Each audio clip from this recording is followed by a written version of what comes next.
Welcome to How to Ride a Roller Coaster, where we talk with entrepreneurs on building businesses and brands. Make sure to subscribe to the channel, leave a comment below, and don't forget, smash that like button. You just mentioned, how you guys reached out to Mark Cuban, and I know that you did that with several other people too, as you were getting started, trying to get feedback, growth, all that. I feel like that's always kind of a hot topic when it comes to entrepreneurship because people want to reach out, but they don't know the best way to do it. And I think there's that misconception that people like Mark Cuban, you send him a message on Instagram or find his email or whatever, that he's never going to get back to you. When in actuality, that's not always the case. So do you have any kind of, not silver bullets, but any just tactics or things that if somebody's listening and they're like, man, I really want to reach out to Gary Vee or somebody who's in my network that I really want to gain insight from, or I want to ask their opinion or get them to be a first beta user, how would you recommend that they kind of go about that? Yeah, I think there is an art to it. Just like blindly emailing doesn't work. And this has come from,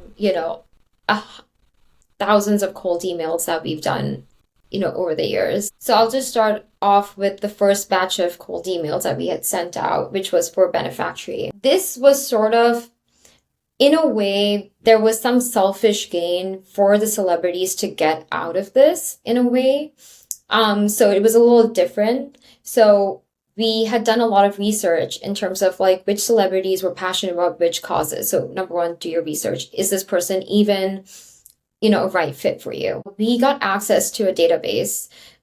We had to pay for it. And it had a list of all the celebrities, like agents, PR people, all of that. And we had to email all of them several times, follow-ups. But each email was extremely tailored. It wasn't like a 3-line, hey, do you want to support this cause? It was more of I've seen the work that you've done over here. I know you're passionate about this. This is what we're doing. I think this is how you're going to be able to benefit from this. So we had sent that email to a lot of celebrities. We actually got replies from a lot of people. We got replies from Oprah, Kim Kardashian, Jake Gyllenhaal. It didn't work out because Kim Kardashian's, her cause was more about like prison reform. And it didn't really match what we were trying to do. Oprah was like, I'll do it, but it's going to be last minute. At the last minute, she kind of didn't do it for whatever reason she had. Jake Gyllenhaal was in some PR crisis, so the last minute he had to drop out. So there were a lot of reasons, but we still got emails from them, and it was only because we were like, hey, this is the issue. We know that you've been passionate about it. So really tailoring your emails really helps. Also, following up many times is required, but not to the point where you are annoying. There, you need to draw the line. You need to know when it's okay, this is a no, and it's not going anywhere. I feel like a lot of people, you get cold outreach and you're just like, okay, just stop, Right. Right. And so obviously that's something that you have to learn over time, and you just have to start doing it. So we obviously had an agenda to we wanted to promote these causes. We wanted people to talk about it. So it was more and as a celebrity, talking about something always gives you brownie points. So it worked out. It was a selfish kind of thing. I feel like there was a lot of reasons for them to do it. And so that was that. But when it came to Volve and getting people to try out Volve, be our first users, give us advice, it was again a different tactic. So we had I even cold emailed Ed Williams, who's the co-founder of Twitter, and even he replied to me. So Wow. we've done it a lot, but basically the goal is to start with the email saying hey, this is who I am. Say at least 1 or 2 lines on why you're reaching out to them, being this is what you've done, which pertains to your product. So you're not blindly emailing them. Immediately they know okay, this is why they're emailing me. Then I follow up at least 2 or 3 points on credibility. Okay, we have so many downloads.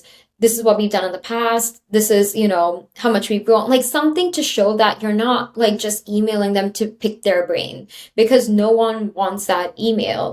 There needs to, And then you end with a ask. You have to end with an ask. Be this is what I want from you. And I think a lot of people always say, always end with what can you provide them? And so that's always tricky.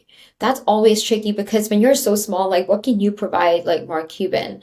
And so if you don't know what to provide him, be sure when you're asking him a question, it's not like to pick his brain, it's to be like, I want you to do X, Y, and Z, and like, this is how. I think being very specific instead of being like, I would love to chat with you is not going to help. That was going to be my next question, was that call to action or that ask. Mm-hmm. Is there a spectrum of that? Is there like too hard of an ask and too soft of an ask? And did you kind of find a 5 or 6 happy medium space? So there's a marketing author named Seth Godin. Me and my wife, whenever we were dating, huge Seth Godin fans, read all of his books on marketing. Yeah. And so I was going to do the whole thing where I was going to send an email to Seth Godin and say, hey, can you help me with the marriage proposal? Because I was like, oh, that's perfect. Same thing. Send him the email, told him, gave him a short little snippet of backstory. And I made the ask, but my ask I feel like was too big. I was like, hey, can you help me out with this? And he's like, I love the idea, but I don't have the bandwidth, et cetera, et cetera. So I feel like my ask was like on the 9 or 10 on that too hard spectrum. So have you found that there's like a better ratio, instead of it just being, hey, I want to pick your brain versus, hey, can you help me plan a wedding? There's got to be a happy medium that can bring more success. Yeah, I think when it comes to specifically entrepreneurship, you have a goal in mind, right? Like, what do you want from these people? Do you just want to like get in touch with them? If that's the case, like, I don't think that, there's going to be much value from that conversation. What I always tell people before they're going to cold email someone is, if you do get that email, what if they say yes? What if they're like, yes, I want to hop on a call with you? What are you going to discuss with them? Write down those questions. Prepare for that meeting. And the minute I say that, they're like, wait, I don't know what I'm going to ask them. Then I'm like, why are you emailing them then? Because like people always want to get in touch with someone, but they don't have like there's no agenda for it. So the minute you ask them like, okay, they don't even like 4 questions you want to ask them. And sometimes you can just put those 4 questions in the email. Because sometimes it's just easier to just like answer over email. You don't need to sort of get Mark Cuban on the phone to give you advice. He gave us all his like feedback within like minutes over email.